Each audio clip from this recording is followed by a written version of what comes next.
తాము చెవిరెడ్డి మీద ఎలాంటి పోక్సో ఎస్సీ ఎస్టీ కేసు పెట్టలేదన్నారు బాధితురాలి తండ్రి. తనకు చదువు రాదని పోలీసులే కాగితాలపై సంతకాలు పెట్టించుకున్నారని చెప్పుకొచ్చారు. ఆపదలో ఉంటే చెవిరెడ్డి గారే మమ్మల్ని ఆదుకున్నారని స్పష్టం చేశారు.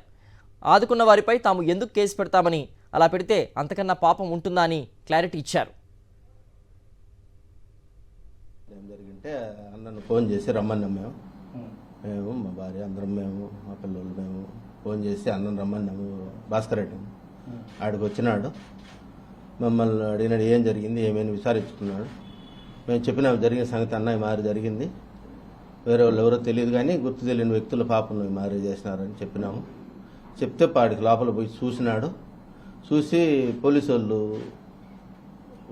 ఆ పాపను చూస్తా అడుగుతూ ఉంటే, మీరు లేడీ పోలీసులు ఉంటారు కదా అది చూస్తారు, మీరు వద్దులే అని చెప్పని వాళ్ళ పోలీసు వాళ్ళకి చెప్పి బయట రమ్మని సార్ అన్న కూడా, భాస్కర్ రెడ్డి అన్న కూడా బయటకు వచ్చేసినాడు. బయటకు వచ్చి మళ్ళా మీడియాతో మాట్లాడేటప్పుడు కూడా అన్నాడు, రమణ ఈ మాదిరి ఆడపాప విషయం కదా చూసుకొని మాట్లాడంటే కూడా లేదులన్నా, ఆ పాపకు తగిన దెబ్బలు అవన్నీ చూసి నేను బాధపడి అన్న లేదులన్నా ఏమి ఇబ్బంది అయినా పర్వాలేదు కానీ వాడికి ఇట్లా చేసిన వాడికి మాత్రం శిక్ష పడాలి అని నేను అన్నతో కూడా చెప్పినాను.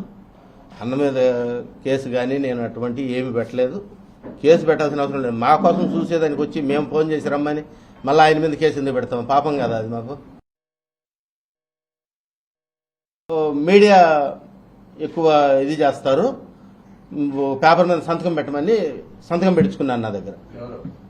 పోలీసు వాళ్ళు వచ్చి ఈ మాదిరి మాటకి మీడియాలో వేస్తారు, బిడ్డను అట్లా ఇట్లా చేస్తారు, సంతకం పెట్టమన్నారు. సంతకం పెట్టిన అంతే. అంతకు తప్పితే నేను ఎవరి మీద కేసు పెట్టమని చెప్పలేదు, నాకెవరు ఇబ్బంది పెట్టలేదు. నన్ను అసలు ఎవరితోనో నాకు వచ్చిన ఇబ్బంది లేదు. నేను ఎందుకు కేసు పెడతాను? నా బిడ్డకి బాగాలేకపోతే ఇబ్బంది జరిగితే చూసేదానికి వచ్చినారు, నేను ఎందుకు కేసు పెడతాను? అది జరిగింది. పోలీసులు మీకు అసలు కాగితంలో ఏం రాశారు నాకు తెలియదు, నాకు చదువు రాదు.